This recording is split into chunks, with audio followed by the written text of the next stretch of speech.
शाम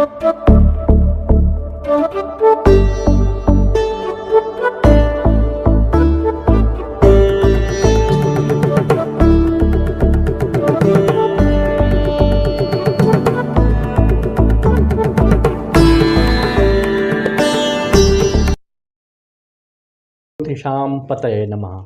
अभी विगत पाठ में आपने भावों के अनेक प्रकार की संज्ञाओं को समझा।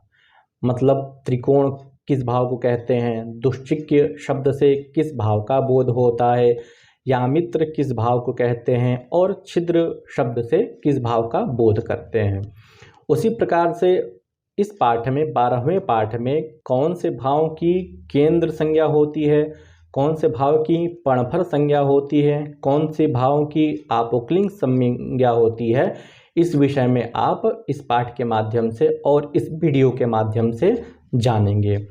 केंद्र, पणफर और आपोक्लिंग यह जो संज्ञाएं हैं यह जन्म कुंडली में अत्यंत महत्वपूर्ण स्थान को प्रदर्शित करती हैं। जैसा कि विगत पाठ में हमने कहा कि केंद्र और त्रिकोण से एक विशेष प्रकार का राजयोग बनता है, तो वह कौन कौन से ऐसे भाव हैं या कौन कौन से ऐसे स्थान हैं जिसे हम केंद्र शब्द से समझें, कौन कौन से ऐसे स्थान हैं जिन्हें हम पणफर शब्द से समझें और कौन कौन से ऐसे स्थान हैं जिसे हम आपोक्लिम शब्द से समझें। केंद्र स्थान जो होते हैं अत्यंत महत्वपूर्ण होते हैं। उससे कम महत्वपूर्ण वाला जो स्थान होता है वह होता है पणफर और उससे कम महत्वपूर्ण वाला स्थान होता है आपोक्लिम। यदि अग्रिम श्लोक में केंद्र शब्द आए तो उससे आपको निर्दिष्ट भावों को समझ लेना चाहिए, पणफर शब्द आए तो उससे आपको निर्दिष्ट भावों को समझ लेना चाहिए और आपोक्लिंग शब्द यदि आता है तो उससे संबंधित भावों को आपको समझ लेना चाहिए। पणफर और आपोक्लिम शब्द जो है आयातित शब्द हैं, मतलब अन्य देशों से इस शब्दों को आचार्य वराहमिहिर ने ग्रहण किया है, जो मूलतः यूनान देश से संबंधित होते हैं। जैसा कि आचार्य वराहमिहिर ने अपने ग्रंथ में अनेक प्रकार के यूनान देशीय शब्दों का भी प्रयोग किया हुआ, जिसमें दृष्काण इत्यादि जो शब्द होते हैं वह परदेशीय ही समझे जाते हैं। उसी प्रकार से आपोक्लिम और पणफर शब्द भी जो हैं वह परदेशीय ही हैं। आप इस श्लोक को देखें, इसके अन्वय को समझने का प्रयास करें और इसकी हिंदी व्याख्या को समझें और संस्कृत भावार्थ को समझने का प्रयास करें।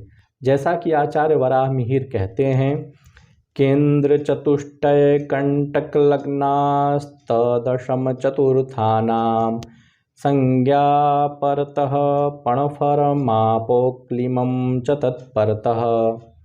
इसके अन्वय को आप देखें, लग्नास्तदशम चतुर्थानाम केंद्र चतुष्टय कंटक इति संज्ञा भवति, परतः पणफरम तत्परतः च आपोक्लिमम भवति।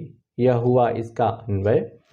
इसकी आप व्याख्या देखें, लग्न अस्त दशम चतुर्थानाम अर्थात प्रथम सप्तम दशम चतुर्थ भावानाम केंद्र चतुष्टय कंटक अर्थात केंद्र चतुष्टय कंटक इति संज्ञा भवति, परतः तदनन्तरं पणफरम पणफर संज्ञा भवति, तत्परतः पणफरतः अनन्तरं च अपि आपोक्लिमम आपोक्लिम इति संज्ञा भवति। तो यह हुआ इसका संस्कृत भावार्थ। अब इसके हिंदी व्याख्या को आप समझने का प्रयास करें। केंद्र स्थान जो होते हैं जिन्हें हम कंटक से भी बोधित करते हैं और चतुष्टय शब्द से भी बोधित करते हैं। कंटक केंद्र चतुष्टय संज्ञा अर्थात कंटक शब्द, केंद्र शब्द और चतुष्टय शब्द मूलतः केंद्र स्थान को ही बतलाते हैं। तो केंद्र स्थान होते कौन कौन से हैं? तो प्रथम भाव को, चतुर्थ भाव को, सप्तम भाव को और दशम भाव को या दशम स्थान को केंद्र स्थान समझना चाहिए या कंटक स्थान समझना चाहिए या चतुष्टय स्थान इन्हें समझना चाहिए। प्रथम भाव, चतुर्थ भाव, सप्तम भाव और दशम भाव मूलतः केंद्र स्थान कहे जाते हैं। इससे अपर जो स्थान होते हैं, मतलब केंद्र से अग्रिम वाले जो भाव होते हैं या अग्रिम वाले जो स्थान होते हैं, उन्हें पणफर समझना चाहिए। जैसा प्रथम भाव केंद्र का हुआ तो उससे अग्रिम स्थान हो गया आपका द्वितीय भाव। चतुर्थ भाव केंद्र स्थान हुआ, उससे अग्रिम भाव हो गया आपका पंचम भाव, अर्थात वह भी भाव हुआ आपका पणफर भाव। सप्तम भाव केंद्र स्थान हुआ, उससे अग्रिम भाव हुआ अष्टम भाव, उसे हम कहेंगे पणफर भाव।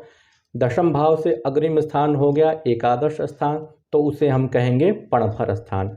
तो द्वितीय स्थान, पंचम स्थान, अष्टम स्थान और एकादश स्थान को पणफर भाव या पणफर स्थान समझना चाहिए।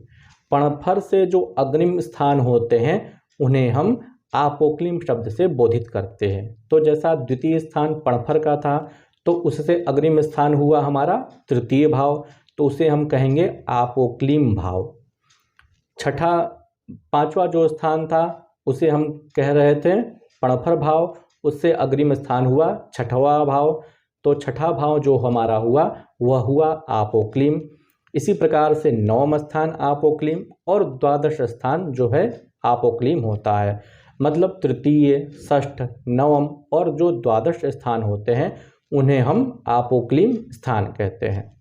तो इनमें जो अंतिम वाला स्थान होता है वो अत्यंत प्रबल मजबूत समझा जाता है। जैसे केंद्र स्थानों में सर्वाधिक मजबूत स्थान या सर्वाधिक बलशाली स्थान दशम भाव है, उसी प्रकार से पणफर में सर्वाधिक बलशाली स्थान एकादश है और आपोक्लिम में सर्वाधिक बलशाली स्थान द्वादश भाव होता है।